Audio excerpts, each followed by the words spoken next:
మన ప్రభువు రక్షకులైనటువంటి యేసుక్రీస్తు వారి శ్రేష్టమైన అతి పరిశుద్ధమైన నామములో ఈ కార్యక్రమమును వీక్షిస్తున్నటువంటి ప్రతి ఒక్కరికి కూడా వందనాలు తెలియజేస్తున్నాను. ఈ యొక్క అద్భుతమైన సమయంలో మనము ఒక ప్రాముఖ్యమైనటువంటి అంశాన్ని మనము చూసుకుందాం. దేవుడు ఇచ్చినటువంటి కొన్ని లేఖన భాగాలు చదువుకుంటూ మనము ముందుకు వెళ్ళిపోదాం. ఇక్కడ చూడండి, ఈరోజు అంశం ఏంటంటే 10వ వంతు లేదా దశమాంశములు లేదా దశమ భాగము నేను ఎందుకు ఇవ్వాలి, లేదా మనము ఎందుకు ఇవ్వాలి, లేదా విశ్వాసులు ఎందుకు ఇవ్వాలి. ఈరోజు మనం మాట్లాడుకునేటువంటి యొక్క అద్భుతమైన అంశం ఏంటంటే 10వ వంతు లేదా దశమ భాగము లేదా దశమాంశములు మనము ఎందుకు ఇవ్వాలి. వ్యక్తిగతంగా ఆలోచన చేద్దాం. నేను ఎందుకు ఇవ్వాలి? ఇక్కడ వాస్తవానికి దేవుని బిడ్డలమైన మనం అటువంటి దుర్భరమైనటువంటి పరిస్థితుల్లో ఉన్నాం. ఎందుకు ఇవ్వాలి, ఎందుకు చెయ్యాలి, ఎందుకు అనే ప్రశ్న దగ్గరే మనం సాధారణంగా ఆగిపోతూ ఉన్నాం. ఈ యొక్క చివరి దినాల్లో చెయ్యాలి అనే భావన తక్కువైపోయింది. చేసేదానికంటే ప్రశ్నలతోనే మనకు జీవితం ముగిసిపోతుంది. దేవుని పని కొరకు మనం ముందుకు వెళ్ళలేకపోతున్నాం, సమాజంలో ఇంపాక్ట్ చేయలేకపోతున్నాం. కనుక తప్పు మనదే. దేవుని కొరకైన పనిలో అన్ని విధాలైనటువంటి ఆత్మీయ విషయాల్లో మనము ముందు ఉండాలి, కానీ వెనక్కి వెళ్ళడానికి మనము ప్రయత్నము చేయకూడదు. ఇక్కడ దేవుడు ఈ యొక్క మంచి తరుణంలో నీతో నాతో మాట్లాడుతున్నటువంటి ఒక అద్భుతమైన అంశం ఏంటంటే దశమ భాగము లేదా దశమాంశము లేదా 10వ వంతు నేను లేదా మనము లేదా విశ్వాసులము ఎందుకు ఇవ్వాలి.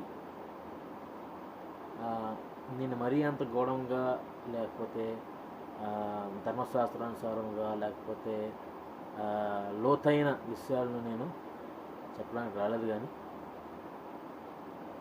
కొన్ని విషయాలను తేలికగా, ఎందుకంటే నాకంటే మహాజ్ఞానులు, పండితులు, దేవుని కొరకు ప్రయాసపడిన వారు లోకంలో చాలామంది ఉన్నారు. కనుక అందరినీ గౌరవించి, నేను అందరిలో తక్కువ వాడును, దీనుడిని, కనుక గొప్పవాడినైతే కాను. లేఖనం గొప్పది, పరిశుద్ధాత్మ గొప్పవాడు, తండ్రి దేవుడు గొప్పవాడు, యేసయ్య గొప్పవాడు. సమస్త మహిమ, ఘనత, ప్రభావములు మన యొక్క దేవునికే చెల్లునుగాక. ఆమేన్. కాబట్టి యొక్క సమయంలో లేట్ చేయకుండా ఈ యొక్క అంశం మీద ఒక చిన్నపాటి ఆలోచన మనం కలిగి ఉందాం. సో ఇక్కడ నేను ప్రిపేర్ అయినటువంటి కొన్ని విషయాలని మీ ముందు పెట్టాలని ఆశపడుతున్నాను.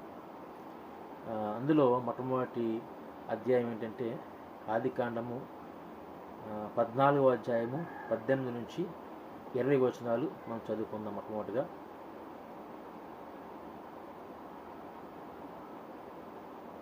ఇక్కడ చూస్తే కనుక, మరియు సాలేము రాజైన మెల్కీసెదకు రొట్టెను ద్రాక్షారసమును తీసుకొని వచ్చెను.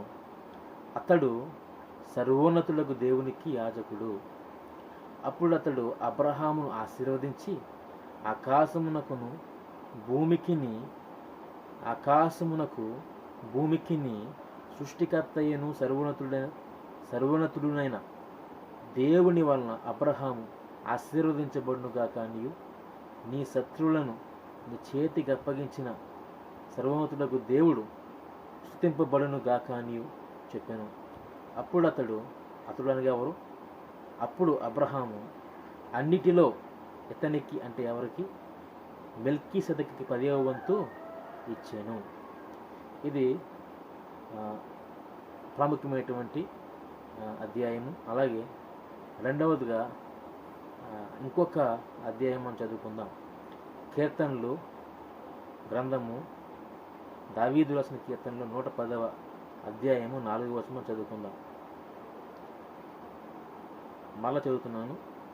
దావీదు రాసిన కీర్తనలు లేదా సంకీర్తనలు 110వ అధ్యాయము 4వ వచనం చదువుకుందాం. మెల్కీసెదెకు క్రమం చొప్పున నీవు నిరంతరము యాజకుడివై యుందువని యెహోవా ప్రమాణము చేసి ఉన్నాడు, ఆయన మాట తప్పనివాడు. మరొకసారి చదువుతున్నాను. మెల్కీసెదెకు క్రమము చొప్పున నీవు నిరంతరము యాజకుడివై యుందువని యెహోవా ప్రమాణము చేసి ఉన్నాడు, ఆయన మాట తప్పని వాడు. అలాగే ఇంకొక అధ్యాయం చదువుకుందాం. హెబ్రీ పత్రిక 7వ అధ్యాయము 8వ వచనం చూస్తే గనక, మరియు లేవి క్రమము చూడగా చావునకు లోనైన వారు 10వ వంతులను పుచ్చుకొనుచున్నారు. అయితే ఈ క్రమము అనగా మెల్కీసెదెకు క్రమము చూడగా జీవించుచున్నాడని సాక్ష్యం పొందినవాడు పుచ్చుకొనుచున్నాడు. ఓకే, సో ఈ యొక్క చాప్టర్స్ మీద చిన్నపాటి అవగాహన మనం చేసుకుందాం. చిన్న ప్రార్థన చేసుకుందాం. మహాగణుడు, సర్వాధికారి, సర్వకృపానిధి, శ్రేష్ఠుడు, ఉన్నతుడు, మహామహుడు, నిన్న నేడు నిరంతరము మార్పులు లేకుండా అయా నిత్యము జీవించున్న మా తండ్రి అయిన దేవా, నీకు వందనాలు తెలియజేస్తున్నాం. మాలో ఉన్న పరిశుద్ధాత్ముడా, త్వరలో రాబోతున్న యేసు క్రీస్తు మహాప్రభువ, రక్షకుడా, మీ యొక్క అతి పరిశుద్ధమైన నామముకు వందనాలు తెలియజేస్తున్నాం. మా రక్షణ కొరకు మీరు చేసినటువంటి అద్భుత కార్యాలను బట్టి మీకు వందనాలు తెలియజేస్తూ, ఇదిగో ప్రభా, మీరు ఇచ్చినటువంటి ఈ యొక్క అధ్యాయములను బట్టి, మీరు ఇచ్చినటువంటి యొక్క తరుణమును బట్టి వందనాలు తెలియజేస్తున్నాం. తండ్రి, ఎవరైతే అయ్యా ప్రభు కార్యక్రమమును వీక్షిస్తున్నారో వారిని కూడా మీరు దర్శించండి, వారిని కూడా మీరు జ్ఞాపకం చేసుకోండి. వారితో కూడా ప్రభు మీరు మాట్లాడండి. మీ యొక్క అద్భుతమైన విషయాలను, మీ మర్మాలను, మీ ఆత్మీయ లోతులను మాకు బయలుపరచండి. అనేక పర్యాయాలు ఈ యొక్క అధ్యాయాల మీద విశ్లేషణ చేసేటువంటి ప్రముఖమైనటువంటి దైవ సేవకులు వారి నోట అనేక మర్మములు మాకు బయలుపరిచారు. అయితే నా హృదయంలో ఏదైతే పెట్టేవాది కూడా నేను కొన్ని విషయాలు మాట్లాడటకు అయ్యా నీ యొక్క మాటను దయచేసి అయ్యా మాకు మీరు జ్ఞానము నేర్పండి, మీ నామం కనపరుచుకోండి. యేసుక్రీస్తు వారి శ్రేష్టమైన ప్రార్థించవచ్చున్నాం తండ్రి, ఆమేన్. మరొకసారి నేను అందరికీ వందనాలండి. ఇక్కడ ఏంటంటే ఎందుకు ఈ యొక్క అంశాన్ని తీసుకొస్తున్నానంటే, ధనాపేక్ష కలిగి కాదు, లేదా ధనం మీద ఆశ కలిగి కాదు. నేను ఒక సాధారణమైనటువంటి చిన్న సేవకుడిని. మా యొక్క పరిచర్య కోడూరు గ్రామం,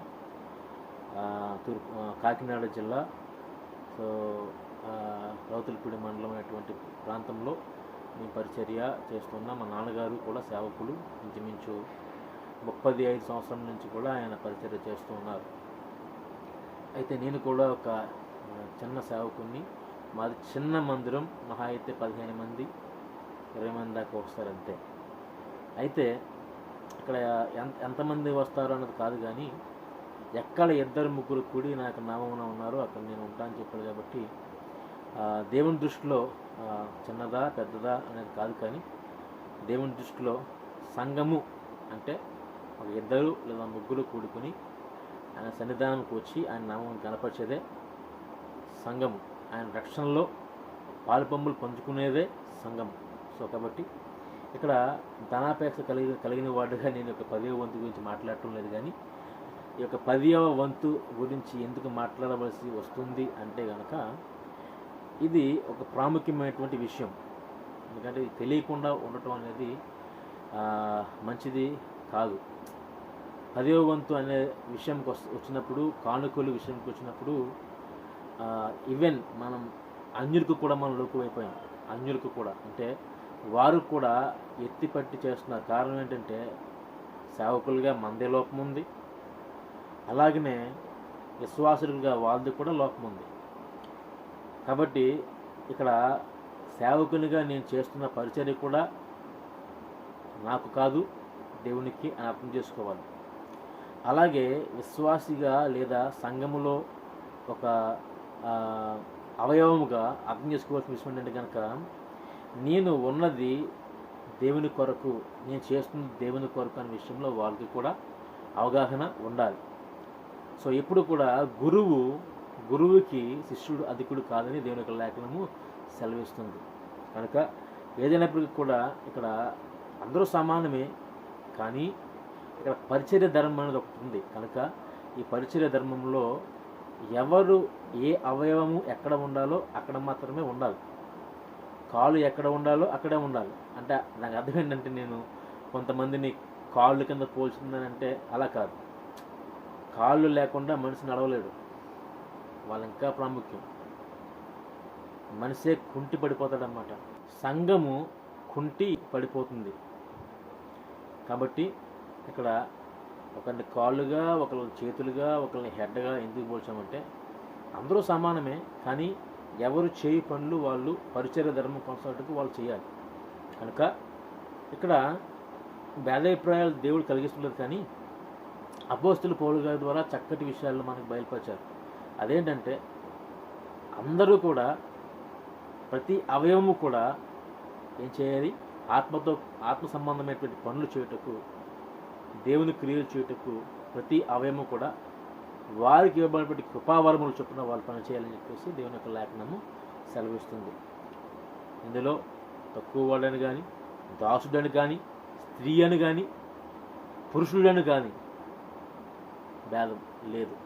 మరొకసారి, ఇందులో తక్కువ వాడని కానీ, దాసుడని కానీ, గ్రీసు దేశస్తులని కానీ, యూదుడని కానీ, స్త్రీ అని కానీ, పురుషులని కానీ, చిన్నపిల్లలని కానీ భేదము లేదు. సో కాబట్టి దేవుని పరిచర్యలో ప్రతి ఒక్కరూ భాగమే. దేవుని పరిచర్య ప్రతి ఒక్కరూ భాగమే. కాబట్టి ప్రతి ఒక్కరూ పరిచర్య ధర్మాన్ని కొనసాగించాలి. కాబట్టి ఈ విషయాన్ని అపోస్తలుల పౌలు అలా పోల్చి చెప్పాడు. కాబట్టి ఇక్కడ ఇందులో భాగంగా 10వ వంతు ఎందుకు నేను తీసుకోవాల్సి వచ్చిందంటే, ఈ రోజుల్లో సంఘంలో ఇది పెద్ద టాపిక్ అయిపోయింది. అలాగే ఇది పెద్ద సెన్సేషన్ అయిపోయింది. చెప్పాలంటే మన ఇవ్వాలా అన్న సందిగ్ధంలో సంఘం ఉంటే, పుచ్చుకోవాలా అన్న సందిగ్ధంలో సేవకులు ఉన్నటువంటి పరిస్థితి. ఇక్కడ ఏంటంటే ఇది ఒక విశ్వాస సంబంధమైనటువంటి క్రియ. దీన్ని మనము ప్రతి విశ్వాసి ఏం చేయాలంటే విశ్వాస సంబంధంగానే ఆలోచన చేయాలి తప్ప, చూడండి, ఒక యజమానికి సంబంధించిన దాన్ని యజమానికి ఇవ్వడానికి దాంట్లో అసలు ఏదైనా తప్పు ఉందా? ఇక్కడ చూడండి, పరలోక రాజ్యం ఎలా ఉందంటే, ఒక వ్యక్తి తన యొక్క దాసునికి ఒకరికి 5, ఒకరికి 2, ఒకరికి 1 ఇచ్చినప్పుడు అందులో 5, 10 ఒకటి ఇచ్చాడు. ఇంకో వ్యక్తి ఏం చేశాడు, 2కి 2 సంపాదించాడు. ఇంకో వ్యక్తి ఏమన్నాడు, 1కి 1 కూడా సంపాదించుకున్న దాన్ని భూమిలో పెట్టేమన్నాడు. నువ్వు విత్తన చోట పోయినవాడు, చల్లని చోట నువ్వు చూడవాటిగా మాట్లాడాడు. సో ఆలోచన చేయండి. అంటే సొమ్మేమో ఆయనది, పైగా నీకు ఇచ్చినప్పుడు దాన్ని మల్టిప్లై చేసుకోకుండా, ఇవ్వకుండా నువ్వేం చేస్తున్నావు, తిరిగి దేవుని దూషిస్తున్నావు, దేవునికి వ్యతిరేకంగా మాట్లాడుతున్నావు. అంటే దీనికి అర్థం ఏంటంటే దీంట్లో ధనాపేక్ష ఏమాత్రము లేదు. వాస్తవం ఏంటంటే దేవునిది దేవునికిని, కైసరుది కైసరుకుని ఇవ్వమని చెప్పేసి ప్రభువైనటువంటి యేసుక్రీస్తు వారు మాట్లాడుట ఈ భూమి మీద మనం చూస్తున్నాం. సో అలాగనే ఇక్కడ ప్రాముఖ్యమైన విషయం అంటే కనుక, ఇప్పుడు చదువుకున్నటువంటి వాక్యంలో మనం వెళ్ళిపోతాం డైరెక్ట్గా. ఇక్కడ ఇచ్చుట అనేది ఒక గొప్ప వరం. మంచి హృదయం. ఓకే, ఇవ్వకపోయినా నో ప్రాబ్లం, ఇచ్చినా నో ప్రాబ్లం. ఎందుకంటే ఇచ్చుట వలన నువ్వు నష్టపోవు, ఇవ్వకపోవటం వలన ప్రాబ్లం అయితే ఉంది. కానీ ప్రతి క్రియకు ఒక రోజున ఉంది. అది నేను జడ్జ్ చేసేవాడిని కాదు. కానీ ఇస్తే దేవునికి మహిమ, ఇవ్వకపోయినా ఆయన చూసుకుంటాడు. ఇందులో పెద్ద విషయం ఏమీ లేదు. ఏదైనప్పుడు కూడా ఇక్కడ ఒక విషయాన్ని మనం జ్ఞాపకం చేసుకోవాలి. ఇక్కడ కొత్త నిబంధన గ్రంథంలో మనము ఆలోచన చేసుకుంటే ఇక్కడ ఒక విషయాన్ని ప్రాముఖ్యంగా మనం ఆలోచన చేయాలి. అదేంటంటే ఇక్కడ ఏమైందంటే అసలైన విషయం ఏంటంటే కనుక యాజకత్వము అనేది మారింది. యాజకత్వం అనేది ఏమైందంటే it is given to the order of Melchizedek. అంటే అర్థం ఏంటంటే మెల్కీజెదెక్ క్రమముకు అది ఇవ్వబడింది. It is not a Levites order. The new testament way of worship అనేది ఇట్ ఈజ్ లైక్ మెల్కీజెదెక్ క్రమానికి ఇవ్వబడింది. It is not like Levites. కాబట్టి మెల్కీజెదెక్ క్రమము చొప్పున అని చెప్పేసి రాయబడింది. సో మనము ఇప్పుడు మెల్కీజెదెక్ క్రమంలో ఉన్నాం. అంటే యాజకత్వము మారింది. We are not in the priesthood of Levites. మనల్ని ఏమన్నాడంటే రాజులైన యాజక సమూహముగా దేవుడు పోల్చాడు. సో రాజులైన యాజక సమూహం అంటే రాజు ప్లస్ యాజకుడు, అంటే రాయల్ ప్రీస్ట్హుడ్. అనగా మెల్కీసెదెక్ ఎవరు? నీతికి రాజు, అలాగే హిజ్ ఏ ప్రీస్ట్. యేసుక్రీస్తు ఎవరు? His a king and his A priest. కనుక మనకు ఇవ్వబడిన యాజకత్వం ఏంటంటే కనుక రాజులము యాజకులము. ఇట్ మీన్స్ ద యాజకత్వం అనేది మారింది. ఎప్పుడైతే యాజకత్వం మారిందో ఇక్కడ ఒకసారి మనం చదువుకుందాం. హెబ్రీ పత్రిక 7వ అధ్యాయం 11-12 వచ్చిన చదువుకుంటే కనుక ఆ లేవీయులు యాజకులై ఉండగా ప్రజలకు ధర్మశాస్త్రం ఇవ్వండి కనుక ఆ యాజకుల వలన సంపూర్ణ సిద్ధి కలిగిన ఎల్లా అహరోను క్రమములో చేరిన వాళ్ళని చెప్పబడక మెల్కీసెదెకు క్రమం చొప్పున వేరొక యాజకుడు రావాల్సిన అవసరమేమి? ఇదియుగాక యాజకులు మార్చబడిన ఎల్లా అవశ్యముగా యాజక ధర్మము కూడా యాజక ధర్మం సహా మార్చబడును. మీన్స్ యాజక ధర్మము మార్పు చేయబడింది, చేంజ్ చేయబడింది. క్రీస్తు మెల్కీసెదెక్ ఆర్డర్లో వచ్చాడు. మనం చాలామంది ఇంకను కూడా లేవి ధర్మశాస్త్రం ప్రకారం ఆలోచన చేస్తున్నాం. అందుకనే పౌలు గారు తన యొక్క పత్రికల్లో మనం చూసుకుంటే కనుక ఎప్పుడు కూడా ధర్మశాస్త్రము గురించి మాట్లాడేటప్పుడు ధర్మశాస్త్రము అనేది మనకి పాపాన్ని ఎత్తి చూపిస్తుంది తప్ప, పాపాన్ని ఎప్పుడు కూడా బలపరుస్తుంది తప్ప మనలో ఉన్న పాపాన్ని తీయలేకపోయింది. కానీ క్రీస్తు మనలో ఉన్నటువంటి పాపమును తొలగించడం చెప్పేసి చాలా మార్లు మాట్లాడటం మనం చూస్తున్నాం. అలాగే యేసుక్రీస్తు ప్రభు వారు కూడా ధర్మశాస్త్రమును నేను అనుసరిస్తున్నానని చెప్పాడు. కానీ ధర్మశాస్త్రం నెరవేర్చుటకు వచ్చినాయని చెప్పాడు. కానీ అంటే ధర్మశాస్త్రము నెరవేర్చుట అంటే అర్థం ఏంటి? దేవుడు ధర్మశాస్త్రం ఏం చెప్పాడు? ఇక్కడ మెల్కీసెదెకు క్రమం చొప్పున ఒక యాజకుడు రావాల్సి ఉన్నది కనుక దాని సూచనగా దేవుడు ఆల్రెడీ ధర్మశాస్త్రంలో అనగా ఆది కాండంలో ధర్మశాస్త్రం అంటే అర్థం ఏంటి? లా అంటే అర్థం ఏంటి? తోరా అంటే అర్థం ఏంటి? The first 5 books are the Pentateuch. అంటే it means first 5 books are the law. In the law we can see there Genesis 14:18-20 you see. In the law itself God sent Melchizedek to our father Abraham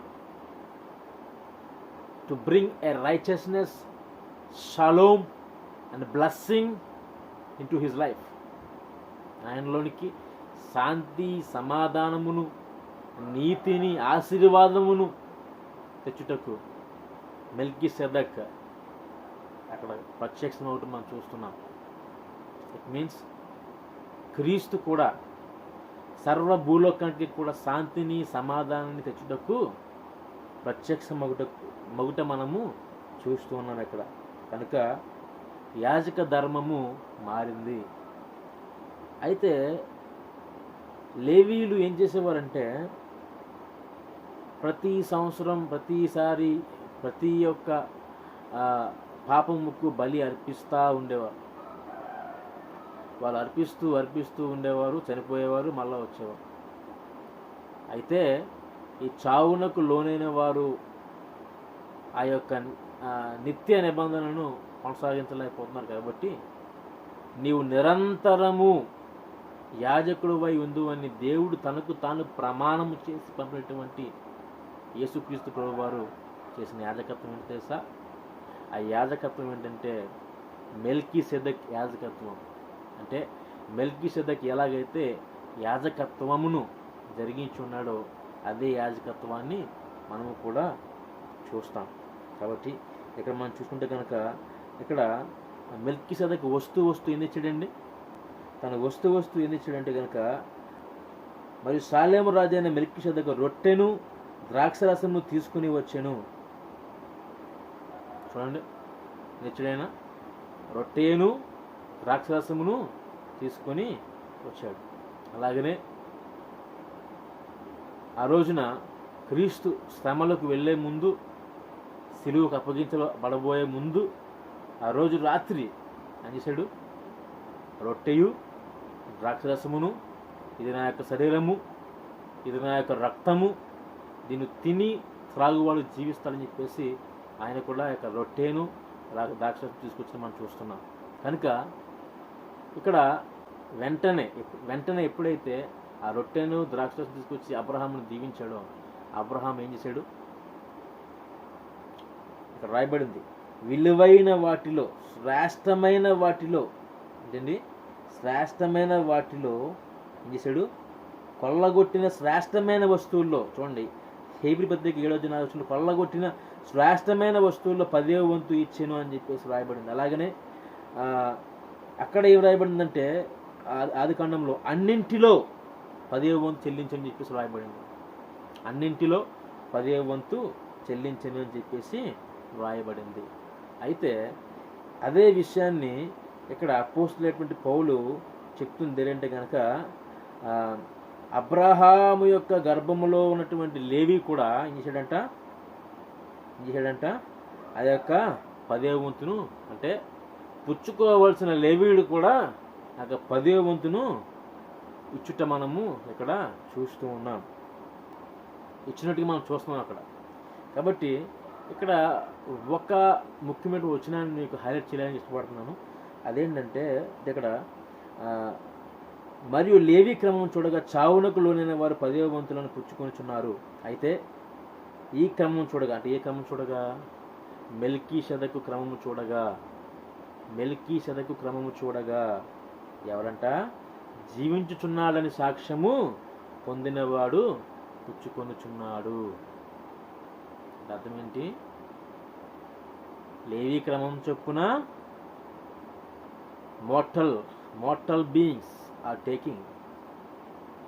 ఇక్కడ eternal being, నిరంతరము నిలిచివాడు కూడా పుచ్చుకొనుచున్నాడు. he is receiving the faith. Then how you have to give it? It is nothing. It is your heart. Abel అర్పించెను, ఆ అర్పణ దేవునికి అంగీకారమైంది. You are having heart to give it. There is no forceful in this. Okay, but అబ్రహాముకు కలిగినదంతా కూడా ఇచ్చుట మనం చూస్తున్నాం. అంటే 10వ వంతు ఇచ్చుట మనం చూస్తున్నాం. దట్ ఈస్ వాడుక చొప్పున జరిగింది. Till Christ and till the apostles అది వాళ్ళకు చెప్పున నా పితరుడు అబ్రహాము విశ్వాసులకు తండ్రి, నేను విశ్వాసం ఉంచున్నాను కాబట్టి నిన్ను కూడా అదే క్రమము నేను పాటించాలని చెప్పేసి ఆ 10వ వంతులను ఇచ్చుట మనం చూస్తూ ఉన్నాం. కాబట్టి ఇక్కడ సంఘ క్షేమాభివృద్ధి కొరకు దేవుడు ఇక్కడ ఏం చేశాడంటే కొంతమందిని ఏంటండి, కొందరిని ప్రవక్తలను గాను, కొందరిని సువార్తికులు గాను, కొందరిని ప్రవక్తలను గాను, కొందరిని కాపురులు గాను, కొందరిని ఉపదేశులు గాను నియమించను. అంటే పరిశుద్ధులు సంపూర్ణులగుటకు. అంటే ఈరోజు నేను ఎవరికి ఇవ్వాలి అనే విధానంలో సంఘం ఉంటుంది కదా. నీ పైన అధికారులుగా ఉన్న వాడికి నువ్వేం చేయాలి? మంచి పదార్థములో భాగము ఇవ్వవలెను. I'm talking all about order of Melchizedek. Okay, Melchizedek order ప్రకారం నీకు అధ్యక్షుడిగా ఉన్నటువంటి ఆ వ్యక్తికి నేను దేవునికి ఇస్తున్నాను అని చెప్పి అన్న ఉద్దేశంతో ఇవ్వగలిగితే, ఆ రోజు విశ్వాసం తండ్రి అబ్రహాం ఎలాగైతే దీవించబడ్డాడో, ఆ రోజు విశ్వాసం తండ్రి అయినటువంటి అబ్రహాం ఎలాగైతే నీతిని పొందుకున్నాడో, ఆ రోజు సమాధానం పొందుకున్నాడో, అలాగనే మనం కూడా ఆశీర్వాదమును, అభివృద్ధిని, సమాధానము, నీతిని పొందుకుంటాం. అంటే విశ్వాసము ద్వారా నిర్మంతులైపోయాడా? క్రియలు లేని విశ్వాసము మృతము. క్రియలు లేని విశ్వాసం మృతము. అండర్స్టూడ్? క్రియలు లేని విశ్వాసం మృతము అని లేకుండా సెలవిస్తుంది. ఒక వాక్యం క్లియర్గా మాట్లాడుతున్న విషయం ఏంటంటే కనుక మెల్కీసెదెకు క్రమము చొప్పున లేవీయుడే అక్కడ జీవము గలవానికి ఇచ్చాడు. అబ్రహామే విశ్వాసులకు తండ్రే, దేవుని కుడిపార్శ్వన ఉన్న వ్యక్తే ఇచ్చాడు. పగలు మేఘస్తంభం, రాత్రి అగ్నిస్తంభంలో వచ్చినటువంటి ఇశ్రాయేలులే ఇచ్చారు. ఆది సంఘమే ఇచ్చింది, వారి యావదాస్తిని ఇచ్చింది. బట్ టుడే ఎందుకు ఇది ఘోరము, నేరం అయిపోయింది? Why it is been like crime to give teeth. Many pastors were telling that no tithe, no offerings in church. Oh, it is not good. We need to do freely. God has given freely. We have to do it freely. Oh, gospel is given freely. We have to do it freely. Do it, bro, freely. No problem. What is it? Don't take it. That is no problem. But it is not about giving and taking. It's all about faith. Understood? ఒక పేదరాలు, దీనురాలు అయినటువంటి విధవరాలు కానుక హృదయపూర్వకంగా అలా వేసింది. తనకి కలిగినది అంతయు యావత్తు దాంట్లో వేసింది. ప్రభువారు దాన్ని చూస్తూ వాళ్ళందరిలో ఆమె మంచిది, శ్రేష్టమైనది, విశ్వాసపూర్వకమైనటువంటి కానుక ఆమె ఇష్ట మనం చూస్తూ ఉన్నాం. అండర్స్టూడ్? క్రియ, విశ్వాసం రెండూ ఉండాలి. కాబట్టి ఈ రోజున ఈ యొక్క మెల్కీసెదెక్ క్రమం చొప్పున మనం చూసుకుంటే మన పితరుడైన అబ్రహాము ఇచ్చారు. విశ్వాసులు చాలామంది కూడా టైత్ ఇచ్చినట్టు మనం చూస్తున్నాం. సో ధర్మశాస్త్ర ప్రకారం మనం చూడకుండా మెల్కీసెదెక్ క్రమం ప్రకారం మనం చూసుకుంటే కనుక ఇక్కడ మెల్కీసెదెక్ క్రమం ప్రకారము ఏం చేస్తున్నారు? దశమాంసములు ఇచ్చుట మనం చూస్తున్నాం. అంటే కరెక్టే, ఏటేటా ఇచ్చే బలి కంటే ఒక్కసారే బలి అయిపోయింది, కరెక్టే. మరి యాజక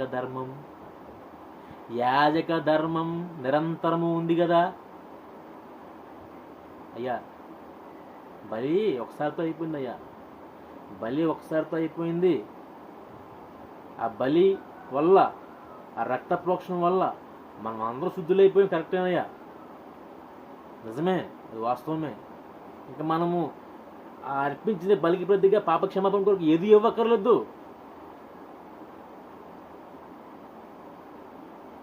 బట్ యాజకత్వం కొనసాగాలంటే ఏం చేయాలి? పరిచర్య ధర్మం కొనసాగాలంటే ఏం చేయాలి?